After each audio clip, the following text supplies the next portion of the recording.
Coucou, bonsoir. Bonsoir, bonsoir. Comment vous allez? On est en plein milieu de semaine, on est mercredi. Bientôt la fin de la semaine. J'espère que votre semaine a été fructueuse. J'espère que vous avez passé une bonne journée.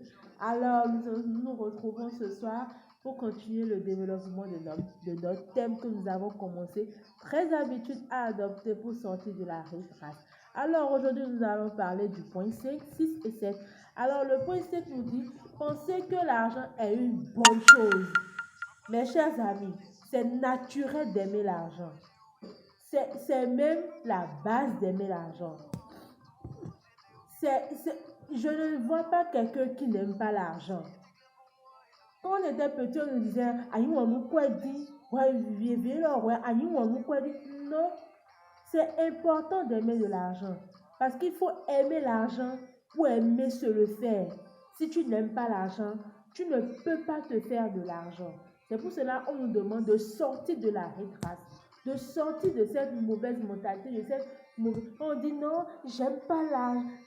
Qui n'aime pas l'argent? Mais tout le monde aime l'argent. Donc on nous demande de penser que l'argent est une bonne chose. Parce que plus tu penses que l'argent est une bonne chose et que c'est bien de l'avoir, plus tu te bats corps et âme pour aller le chercher, le déterrer, le trouver là où il se trouve, de manière légale.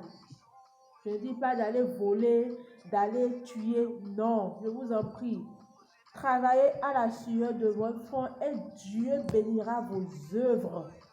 Voilà. Donc, on nous dit que c'est de penser que l'argent est une bonne chose. Sachez que l'argent est une bonne chose. De toute façon, on sait tous que l'argent est une bonne chose.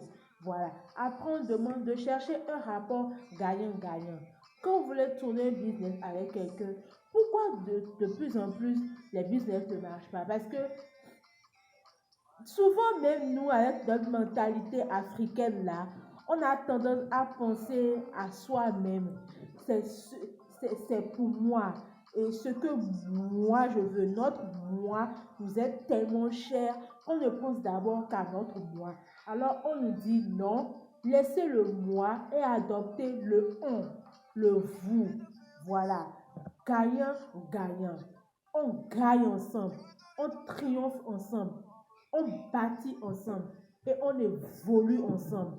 Par exemple, quand vous voulez ouvrir une entreprise, cherchez des gens, cherchez des personnes en qui vous pouvez avoir confiance. Un rapport gagnant-gagnant vous aidera à mieux faire prospérer l'entreprise que si vous êtes seul. Par exemple, si je veux produire des chips de bananes et je dis non, je vais le faire seul, je ne pourrai jamais produire en grande masse. Je vais faire un peu. Mais nous, c'est notre mentalité, c'est la manière dont on nous a éduqués. Ça, je vous disais, il faut être accessible, aller vers les gens et se laisser approcher. Voilà. Et se laisser approcher. Tout le monde n'est pas malhonnête et tout le monde n'est pas honnête. Voilà. Et Dieu nous aidera quand même à faire le tri. C'est important. Ensuite, on dit bâtir son équipe. Moi, je dirais bâtir son réseau. Voilà. Parce que quand tu mets le temps à bâtir ton équipe, par exemple, je veux aussi, tu donnes à chacun sa tâche et que vous avez un partenariat gagnant-gagnant, je vous assure, je vous promets, personne n'est jaloux de qui que ce soit. Personne n'est jaloux de ce que l'autre va gagner. Personne n'est, puisque si j'avance, tu avances. Si je recule, notre entreprise va reculer. Si j'avance et que je vais de l'avant, toi aussi tu vas avancer, tu iras de l'avant. Donc, bâtissez votre réseau, bâtissez votre équipe. C'est très important. Je profite pour vous dire, ceux qui ont des publications, des choses à publier, veuillez me les envoyer inbox pour que je puisse les partager dans mon statut, pour que nous puissions nous aider, nous entraider sur nos statuts tout au moins. Et après, la chose nous aidera. Donc, n'oubliez pas. Merci. J'en ai fini pour ce soir. Bye bye. Ciao. Je vous aime.